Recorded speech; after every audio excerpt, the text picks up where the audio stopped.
Welcome to LiveDaf, your online Daf Yomi Shir. Shalom Aleichem, welcome back to today's Daf Hayemi, CHULLIN Daf Kuf Chaf. We are holding around 18, 19 lines from the top of the Amud at the two dots. V'haroitiv. So the Mishnah spoke about a substance called roitiv, which in itself does not seem to have the ability to become tamei. It's not really considered actual food material, but if it's sitting together with real food, real meat, so the attached roitiv will be considered, one and the same entity, and can be mitzdarif, can be counted in to achieve the minimum, requirement of the shear of the kabeta, the olive-sized piece of food, which is the minimum for being makabel tumah. Okay, so the roitiv can be counted in to achieve that shear. And the question is, what is roitiv? My roitiv. Amar Rava Shumna, it's the fat. Rashi says on the third from the top line, Shuman shal hamarok. So the fat that rises to the top of the soup, top of the chicken soup, right? Or the meat soup. So the question is, well, that in itself is food material. Why do we need to attach them to real food? Amali Abaye says, Abaye, hu atzmoi, that in itself is food. It's real, legitimate food. Yitame tumas oichlin. Ella, rather, it means chaylev or chala, the karish. So that's the like the cartilage material that seeps out of the bones or whatever, that out of the meat, that sort of Rashi says glera. It's the gel. It's not really fat. It's some sort of semi-food, which is typically not eaten by itself, rather only with, right, alongside real food. So since it's attached to the food, it can be mitzdaref to the food with respect to,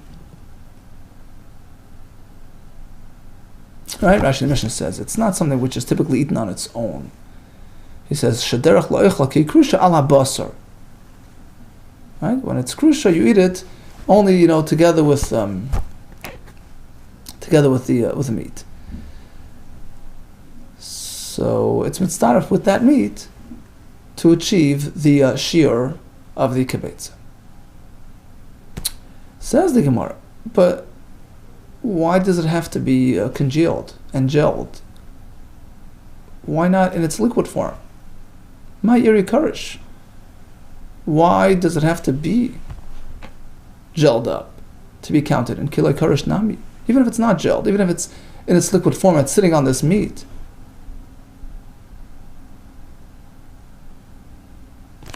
Why can't you just combine it?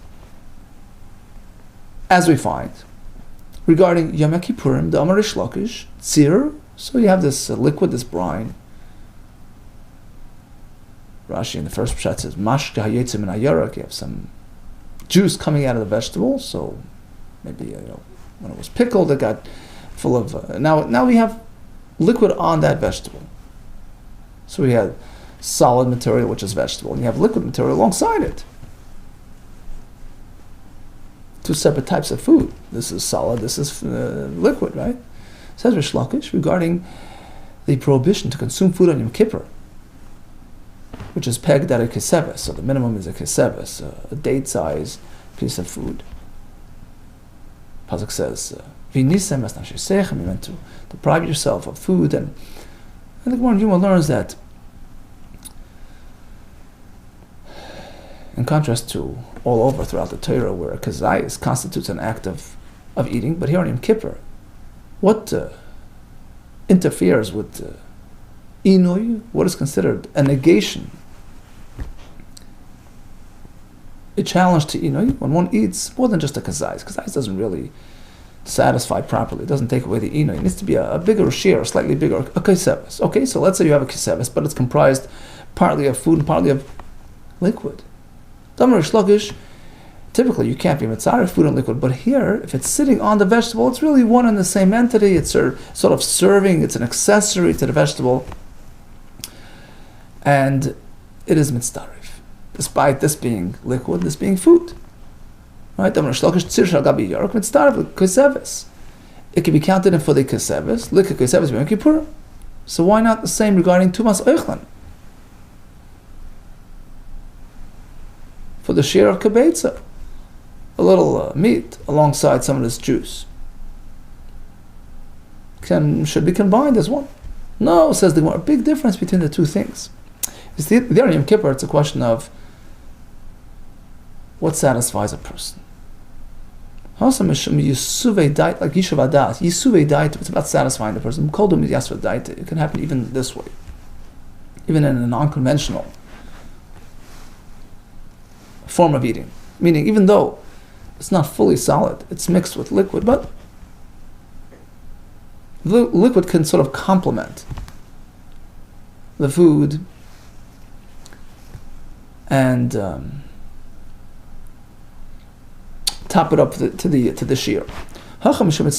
Here by our discussion of Tumas Oichlin, we require a very exact, precise shiur of food, of solid food, for Tumas Oichlin.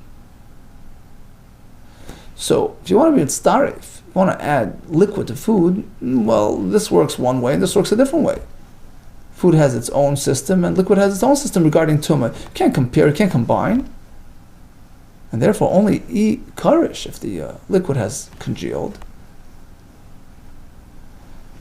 So then, it takes on a solid form, in which case it can be mitzaref to the solid material alongside it, mitzaref. But otherwise, karish, if it hasn't gelled, it's still liquid.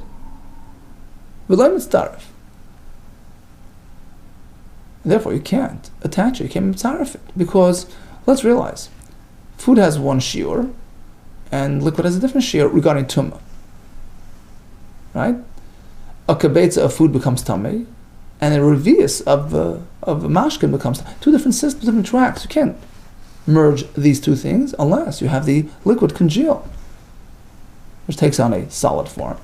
And since it's eaten alongside the meat, it's regarded as such. Next, vakifa. That too is mitzaref, can be joined together, be counted into the shear of the basar to achieve the kibetza amount. What is my kifa? What is that? Amar Rava Pirma. Those are these strands of meat that settle to the bottom of the pot. So once again, only I buy it. Well, it's still food. That in itself, you don't have to combine it to something else. Speaking about the seasonings, which a person typically doesn't eat on its own, but if when it's spiced on the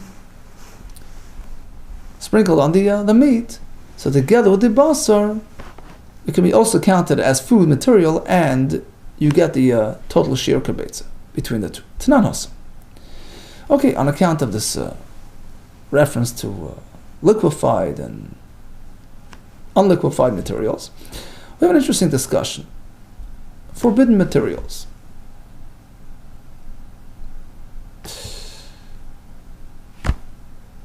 Is the issur related to the molecular aspect of it? So let's say it changes forms. Chela, which is asur, you went and liquefied it, turned it into liquid. Does it retain the issur? Or is the issur specific to the original format? Is it form specific or not? Well, the other way, he took a liquid issur, blood, and he gelled it up, turned it into a solid. Does that change its status or not? It's not awesome. So we have a Mishnah over there discussed in Maseches Menachos. Some say it's not really a Mishnah, right? In any case, the halacha is like this: Hikfa sadam.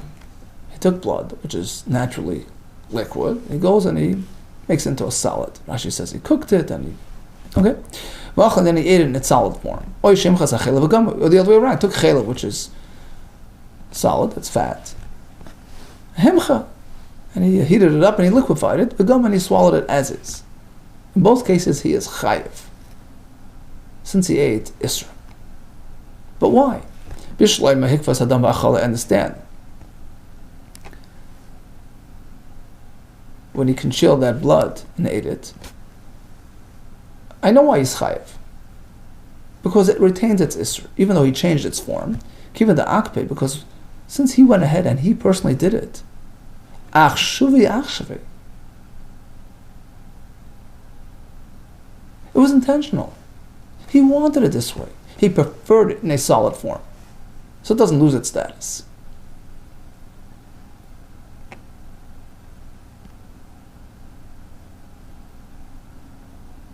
Okay, it's not considered an abnormal form of consumption because he's choosing to eat it this way. And Torah says, don't eat blood.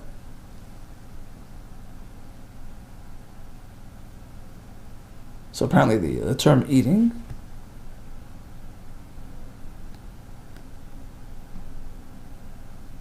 in this context could mean in its natural liquid form, or if you sort of upgraded it and turned it into something solid, that too can be counted as achila, right? Especially because the Torah calls it achila. Achila typically relates to solid, right? So it doesn't lose its status. But elahimchas achila v'gama, if he took solid fat, liquefied it, and then drank it, why is he liable? Achila ksiva bey. V'alav achila. The Torah says, don't eat chelev. Eating typically relates to something solid, which this isn't. Amar Reish Lakish, we have a special pasuk. You're right. We need a special pasuk. Amar kra nefesh. The pasuk says nefesh. Rashi explains nefesh means a person's lashon hamiyashiv daita shel adam, an act which pleases a person. Lashon tava v'karas ruach shenefesh nena mimenu, something satisfying. The pasuk uses the word nefesh with respect to eating chelev. V'nichar saha nefesh. You get kares, right? The word nefesh is l'rabis ashoysa, to include even if it's drunk in a liquid form. Now we know that chelev in liquefied form is chayiv. The same regarding chametz, and same regarding nevela, as we'll see soon. The same brisa, similar brisa word regarding chametz, kai gavna, in similar form. Him chov v'gama, he took the chelev, the chametz, liquefied it, and drank it, v'gama.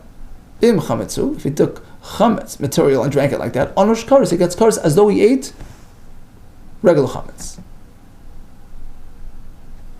In matzah, but if he did this to matzah and gulped it down, I can't fulfill his obligation of eating a matzah in this manner. Why? But I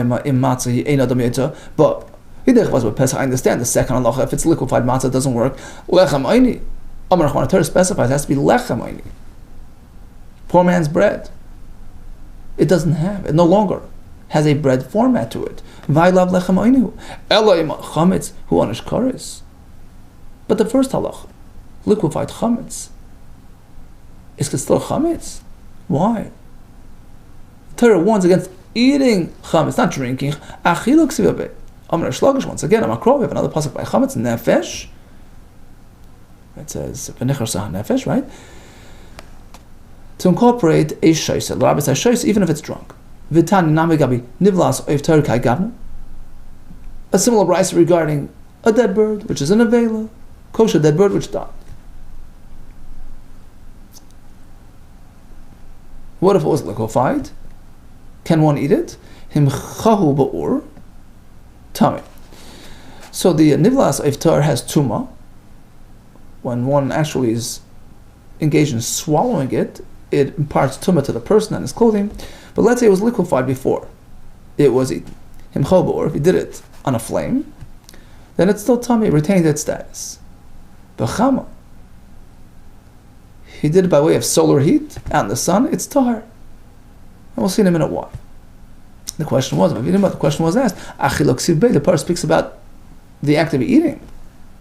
Here it's liquefied, changed formats. Amar Reish Lakish, once again, a third pasuk of Makra, nefesh, the rabbis ashoyse, we have the word nefesh here as well, nefesh ashatechel nevela, to include even if it's drunk. Ask the Gemara, so why only on a flame?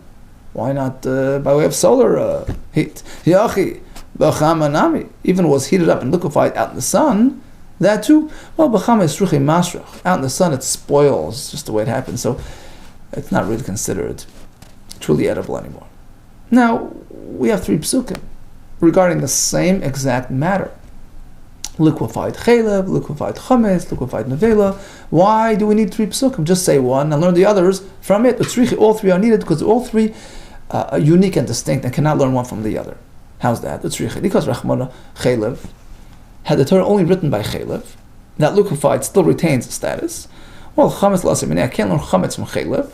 Shekain lo yhoisa leishasa kosher, because in contrast to chalev, which was born into a forbidden state, so to speak, chametz was not naturally usher. Look, chametz before Pesach is okay, so it had a moment in time that it was okay. It had a shasa kosher. It's not as severe, not as usher as chalev, so perhaps you can't learn. Just because liquefied chalev is usher doesn't mean chametz in a similar form is asur. Furthermore, nevela asimine, nor can nevela learn from chalev shkenanush kares, because in contrast to nevela, where if a person eats it's only a lav, chalev has kares, so you can't learn from chalev. On the other hand, because of rachmana chametz, if the Torah only writes liquefied chametz has the isur, well, I cannot learn chalev and nevela from chametz. Chalev le'asimine shken lehuter machlale, because in contrast to chametz, which is a blanket isur without exceptions. Chametz on Pesach is an isur, period. Chalev is not an all-encompassing isur. It's hutar michlale. There are permissible aspects within the context, within the general isur of chalev. We'll see in a minute what that is. So since it has exceptions, it's not on the same level. It's not as severe. And just because liquefied chalev is asur doesn't mean the same with the chametz. Doesn't mean the same with chalev. But nevela asimine, nor can nevela learn from chametz shkenanush kares, because chametz has a severity. There's kares for eating it as opposed to nevela. Next option, because Rachmana ben nevela had Torah only written this halacha that liquefied nevela retains its status, I could not learn the others from nevela. Hanach lasimine. Why? Shekem tama. Because nevela is unique in the sense that it transmits tumah, which the other ones don't. So you can't really learn any two from the third one. Now, fine. I understand why I can't learn one from one, meaning I can't learn this one from, nevela, and that one. One from one doesn't work. But why can't we go ahead and join 2 sources? Okay, so let the Torah only write it by 2 and have them sort of team up and provide a common denominator, common formula to tell you that liquefied retains status even in the third case. So why do you have to write it by all 3 cases? Why can't I learn one instance from the other 2? Let's explore the options. Which one do you want to learn from the other 2? Perhaps let's leave out nevela, but learn from chametz and chalev. No, malanach shegen anush kares. Those 2 have an advantage over nevela. Chametz has kares, so does chalev, which nevela does not. Okay, that's out. Next option. Leave out chametz. Learn from the other 2. Chalev and nevela. Well, that's not going to work either. In contrast to chametz, which was permissible before Pesach, had a sha'asa kosher, but chalev doesn't. It was created as an usher entity, and so was nevela. As soon as it died, it was usher. That's out. Okay, leave out chalev, but learn from the other 2. Well, that's not either going to work. In contrast to chalev that has exceptions, it is permitted in some cases. Those don't have any exceptions. So perhaps they're more severe, and therefore liquefied is also as opposed to chalev, which has exceptions, has permissible aspects. Okay, let's explore. What are you talking? What are the exceptions? Perhaps the exception that you're referring to is like this. Although ordinary chalev of a behem is also for personal use, but it is permissible for heavenly service, so to speak. You put on the mizbeach, it's okay. That's an exception to the rule, right? You can serve chalev to the behem. Well, guess what? That's not unique. That aspect, that exception, so to speak, is not unique to chalev. That's found by nevela as well. Nevela nami ishtaroi melikas evlegavoya. There is an aspect of nevela which is also mutter to serve in the Beis HaMikdash. You take a bird, you chop off his head from the back, malika. It's not a proper shechit. That's like an nevela. for all practical purposes, it would be considered an avela, since it did not experience a proper shechita. But l'gavoya, that's the way you serve the mizbeach. So an avela also has some sort of exception. So to Gemara, yeah, okay, you're right. What is the exception that we're talking about that's unique to chaylev? Chaylev chay lehedyet. The forbidden fats of an undomesticated animal, which is permissible for personal use as well, in contrast to the chaylev of a behema, which is also for personal use. So you see, within the chaylev family, you have permissible aspects. Okay, let's explore. Nevela nami. Does nevela have a similar type of exception? Yes. Ishtaroi malika lechatas ha'if l'kayanim. We have a sort of a pseudo nevela, which is mutter for personal use as well. Chatas ha'if, which underwent malika, which we explained is pretty much like a nevela process, and it's mutter for the kayanim to eat. Not only for the mizbeach, the kayanim eat the chatas ha'if. Lo'olam chaylev chay lehedyet. Lo'olam chaylev chay lehedyet. No, it's this exception. It's the chaylev chay, which is mutter for personal use, that is considered an exception. Now, as to your suggestion that nevela has a similar type of arrangement, no. What about the kayhanim that eat the chatas oif, which is sort of an... It's not personal consumption. Kayhanim, they're not eating that personal food. They're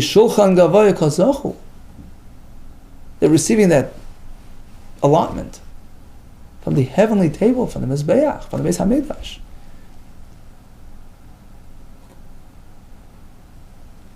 We don't find nevela being permissible for personal use as a private person. Here, they're eating it off Hashem's table. Because the medlika process is the proper process for a korban, so vicariously, it carries over to the Kohanim's part when they consume part of that korban off the Mizbeach. But typically, ordinarily, for a regular private person, for private consumption, we don't find any exception to the nevela rule. Okay, so in a nutshell, we had so far 3 psukim regarding liquefied isur, chaylev, chametz, nevela, and we explained why they are all necessary. Next, vodasani. What about the next brisa that talks about the shratzim, the lizards, the forbidden creatures?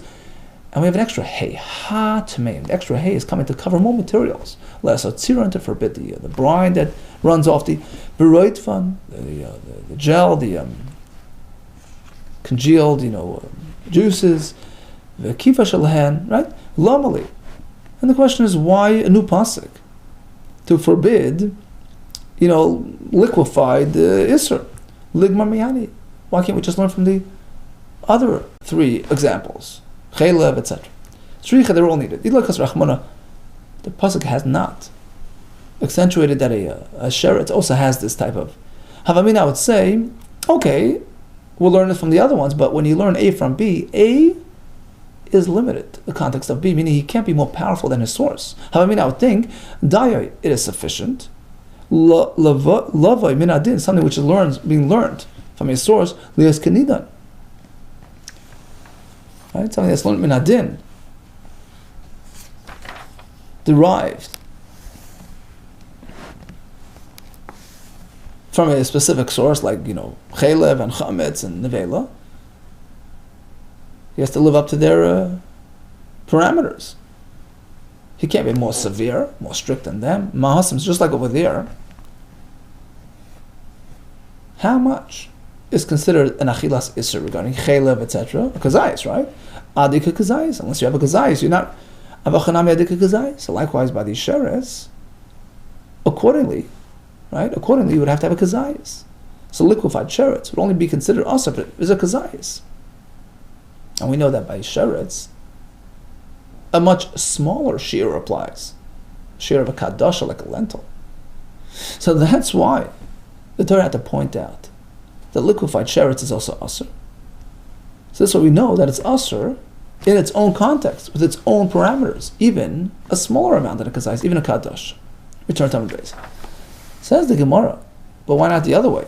Let the Torah only teach us this concept of liquefied, retaining the isur by shratzim, which has a smaller shear. V'ligmru minei. And now we can have the other ones learn from him. Right? Just like by the sheretz. Liquefied is asr, the same with the other ones. Okay, so liquefied sheretz is asr by adasha, and the other ones need a kazai. But now it's a fair derivation.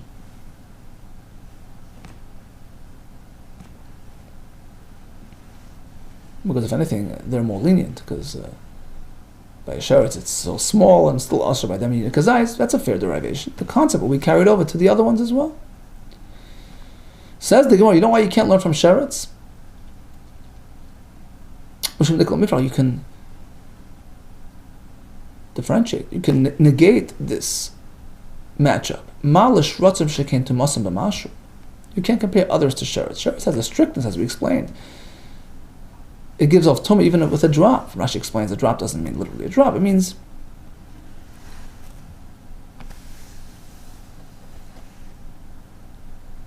Tosafos Rush actually says that, sometimes mashu doesn't mean literally a minuscule amount. It means to say relative to a kazayis, it's very small. So it's a mashu, it means a kadasha, as opposed to the other ones, where unless it's a kazayis, it's not an issue. So perhaps liquefied sheretz is considered asr because it's so strict, right? It has a much smaller shear. But you can't compare it to the other isurim and give them the same halacha. Oh, that explains why the Torah had to spell it out in all these situations. Chametz, chaylev, and avela, right? Ask the Gemara, okay, we have another address for this halacha. What is Sanya? What about the next brisa, which speaks about tevel?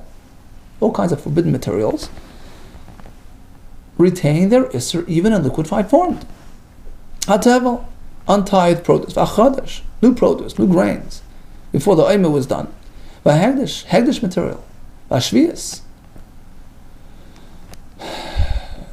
growth, produce from the 7th year, which has its own halachas, v'akalayim, right? A mixed plant, and all these items. Not only are the originals given these halachas, but even the liquids that was squeezed out, the apple juice, the orange juice, kulan, in all these cases, mashkan yitzir mehen, the mashkan which are squeezed out of these materials, kamaisam, the same status as the original. How do we know this to be true? Perhaps we can learn from the previous, examples, chametz and chaylev and avela. No, you can't. Because you know what's unique to those? Those are naturally occurring isurim. Chaylev is chaylev, naturally. Chametz, once it rises, it's chametz. Nevela is nevela, right? Dies, it becomes an nevela. As opposed to, Rashi says, as opposed to one item in our list, which is different, hegdish. It's man-made. It's manually generated. You make the hegdish. So perhaps he's not as severe as the other ones. And he will not have this halacha of mashkin. So teinach. So granted, hechad isra bo me'elav. In a case where the isra comes naturally, like tevel and chadash, yeah, that's a fair comparison. But hechad alav isra bo me'elav, but if it's hegdish, which is not a naturally occurring isra minol, how do we know to compare? Gamrina may be kurim. We have yet another source for liquids. Bikurim. First fruits that are brought to the Beis HaMikdash, right? Just like the mashkin work over there, they work over here too. Bikurim gufay minol. How do we know? By bikurim in itself. That liquids count. The Tani Rabbi Yosi. The pasuk says pri. Wakach, the Meresh is called pri hadama. And we learn pri maybe you can only bring in a fruit. Can't come with a case of orange juice. V'yata maybe mashki, you can't bring juice. But once you bring your fruit, you bring your grapes, and you squeeze them in the Beis HaMikdash. You produce your grape juice right there. Does it still retain its bikurim status? Yeah. Hevi anav medarch, and you deliver the grapes, and then you press them right there. Menayin, how do we know that the juice still maintains its bikurim status? Tamalaymar tavi. Tavi is an extra, expansive expression. You could even bring that, meaning even that's considered. So there's a source for liquid bikurim, and bikurim, of course, is a man-made entity. You're magdish to bikurim. Likewise, by hegdish, in the previous list, will have similar status. Its juice will retain its status. You can compare ikil mifra. You can challenge this comparison between hegdish and bikurim. Perhaps bikurim stands higher and is more strict. Or mali bikurim shekain tuna kriir. By bikurim, you have to read. You have to call out, the parsha arami eved avi, something unique to bikurim. V'anocham, place it near the mizbeach, something unique. How can you learn bikurim? Elagama mitruma. The answer is that hegdish will learn from truma. Now, how does truma know? Truma gufa minol. How do we know that this concept holds true by truma? So true, hegdish and truma are similar. They're both man-made statuses, and just like by truma, liquid is in the same with hegdish. But truma gufa minol. How do we know that's true by truma? Guess what? Ishkash libikurim, because truma will learn from bikurim through a hekesh. The Ormaz we learned elsewhere. The pasuk says truma asiyatcha. Bikurim, the words of Truma Siyatcha, although it's using the word Truma, but it's another form of Bikurim. It's a reference to Bikurim. The fact that the Torah references Bikurim with the word Truma tells you that Truma and Bikurim have similar status. Okay, so now once we know that Bikurim is in, then we know Truma is in, and now by extension Hegdish as well. Well, you can't compare Hegdish to Truma. Mal Truma shekein chayim. There's something unique by Truma over Hegdish. If a non-kohen eats Truma, he gets Misa. If he did it by mistake, he has to add a fifth, right? Which is a different system than Hegdish. Instead of learning Hegdish directly from Truma, we'll pair together Mitruma Bikurim. We'll pair together Truma and Bikurim, and that will provide a joint source for Hegdish. So since Truma and Bikurim, although they have uniquenesses, but they're different.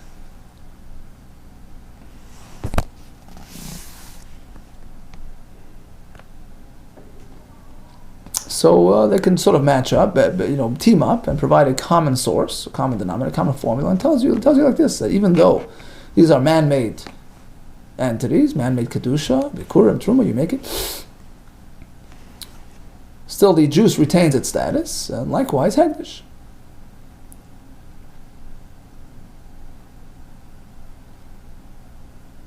Says the Gemara, but no, but those two have something unique that Hegdish doesn't have. You see, regarding the Misa v'chomesh point, that applies equally to Truma and Bikurim, which Hegdish doesn't have. So once again, Hegdish is left out. You can't compare Hegdish to these two. Ella rather asumi Truma v'chad mahanach. Instead of pairing up Truma and Bikurim, we'll pair up Truma with one of the other ones mentioned earlier, Chametz or Nevela. Rashi explains. What can you say? Truma has Misa? Well, Nevela doesn't, and it's still Nevela. Nevela is a natural Isser, and Hegdish is not. Well, Truma undoes that argument. Truma is not a natural Isser, something which is man-made, and still. So you sort of bounce back and forth. You have to end up with some sort of common denominator by saying, look, these things are Asr, and the liquids that emanate from them are also Asr. They retain their status. Likewise, Hegdish.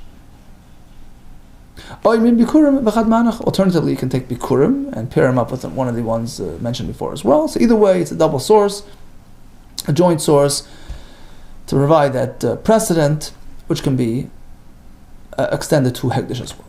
Next question, what about the following Mishnah? Where we have a machlekes. You see, where are we holding right now?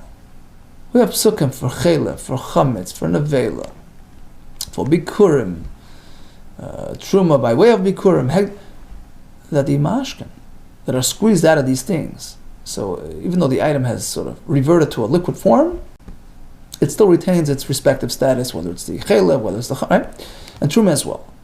Now comes a Mishnah which seems to sort of challenge that. Listen to this Mishnah. Dvash, tomorrow. Date, honey. Which is actually the definition of Dvash in the Torah by the Shivas Haminim. Dvash means dates, which are typically used to produce honey. In those days, they made honey from dates. V'yayin tapuchim tapuchim are apples. Yain tapuchim is like an apple cider, so it's juice from an apple. V'chaimetz, vinegar, sitvaniyos, which are produced by these grapes of lesser quality, fall grapes, winter grapes, which are more acidic, not as... Okay, so all these juices, all these derivations, all these liquid forms, ushamine perish al truma, or other types of juices coming from, fruits of truma. Rabbi Lezer machayev keren v'chaimish. According to Rabbi Lezer, if one eats it, an unauthorized person eats it, a Yisrael, he has to pay back the actual value and a fifth. Because liquid of truma constitutes truma. Whether it's grape juice, oil, or even apple juice. Rabbi Shua Poiter, he says, if it's from grapes or olives, yeah. The Torah, speaking about truma, tells you to take truma from dagan, tirosh, v'yitzar. Grains, tirosh, yitzar are juices. Tirosh is wine, grape juice, liquid produced from grapes, and yitzar is oil produced from olives. So clearly the Torah empowers one regarding those two liquids. He can make those two liquids into truma. But other liquids we don't find. So if it's apple juice, that's not, it loses its truma status. Rabbi Shua Poiter. And the question is, Mamai Pligi, what's this machlekes based on? Well, we just concluded a minute ago that just like by bikurim juice, it's bikurim, likewise truma can also have juice. And we assume all kinds of juices. Even apple juice. Must have machlekes. The answer is, as we said, truma learns from bikurim. So there are two ways to learn things, right? When you learn one from the other, do you bring it all in? Does A bring the entire package of B into A? Or does he merely learn a concept? He says, look, I see this concept, I'll bring it in, I'll import it, and now I'll sort of reinsert it into my own environment, my own context, and apply my local ordinances to that concept. So do you import the entire package from Bikurim, or just the concept, and apply it locally? That's the machlekes. So if you import the entire package, that's Rabbi Lezer's shita, just like by Bikurim, which is not limited to grapes and olives, so all shivas haminim, right, can qualify as Bikurim. So we see juices from all kinds of fruits work, likewise by Truma. Pretty straightforward. Rabbi Shua says no. Conceptually, right, the concept that a juice retains status, that's from Bikurim, but in terms of which particular juice will have that status by Truma, they have to look locally. Look around at the Truma system. And we do find that the Torah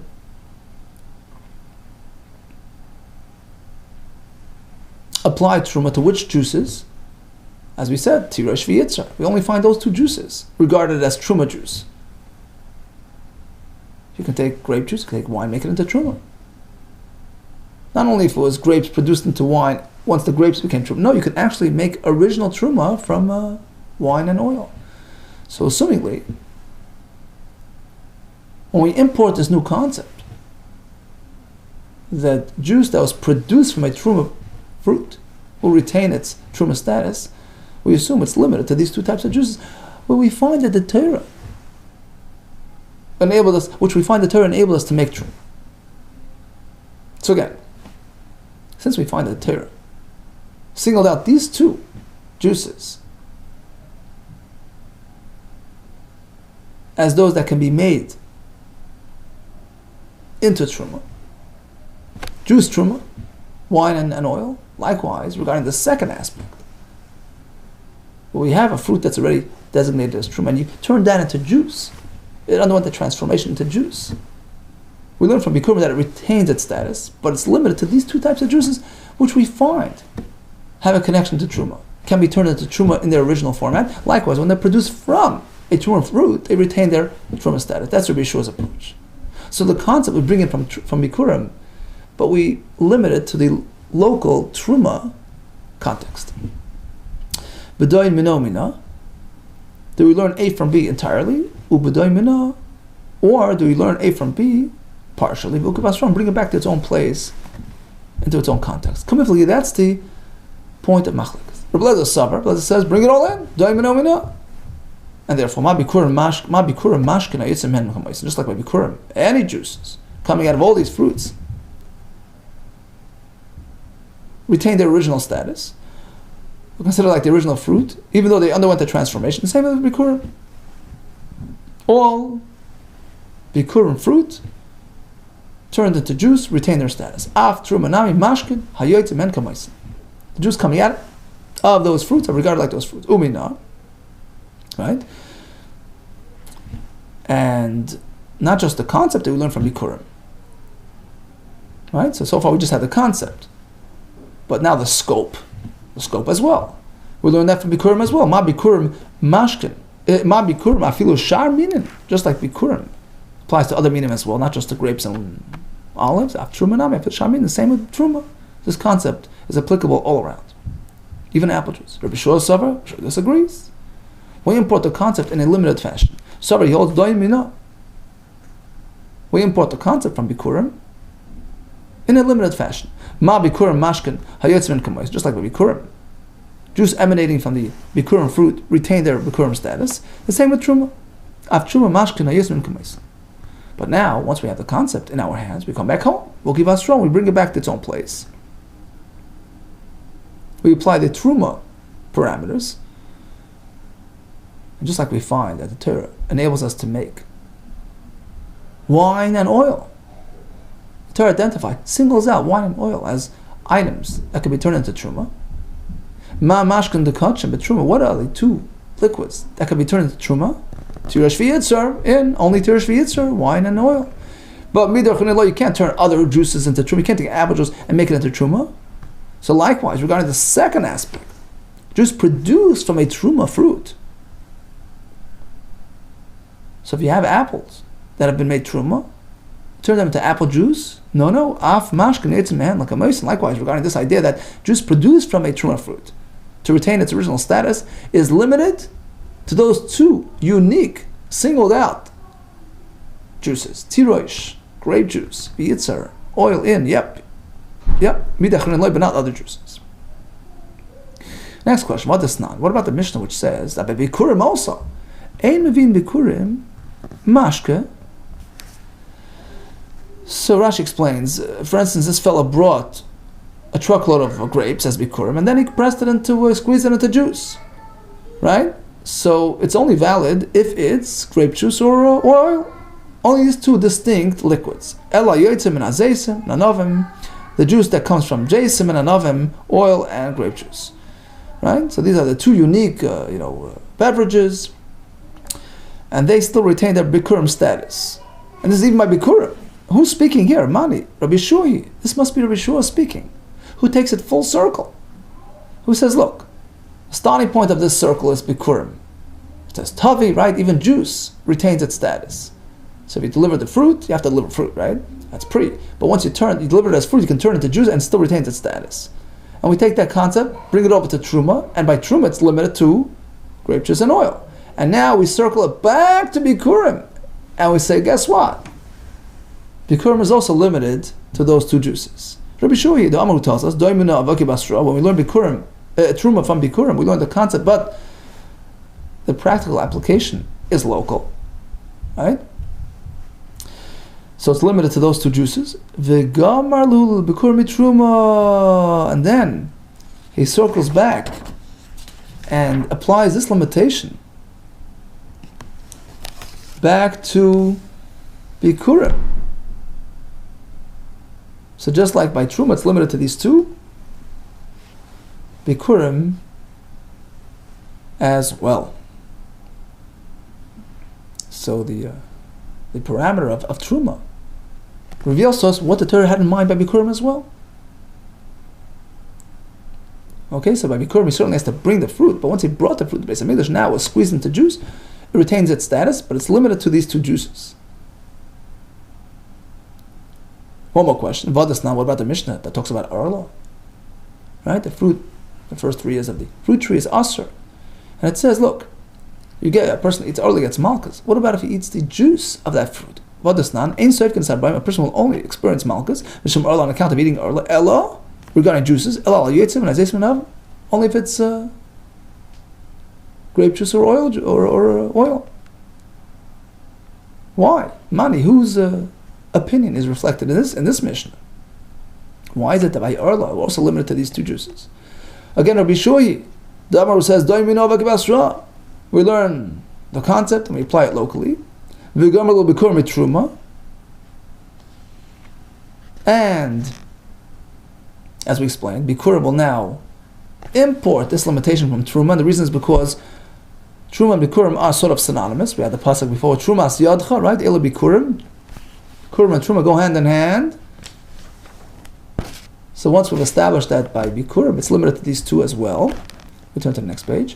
And now we extend that limitation to Arla as well. Arla. We take this concept and bring it over to Arla. How? Through a Gzera Shava, pri Bikurim. It says pri by Arla, it says pri by Bikurim. We compare the two. Juice is in, but which juice? Only these two juices. Okay, so ultimately, we concluded that Isser that's been transformed, been liquefied, whether it's Chelev, Chametz, etc., still retains its Isser. We had all kinds of psukim. We explained why we need each pasuk.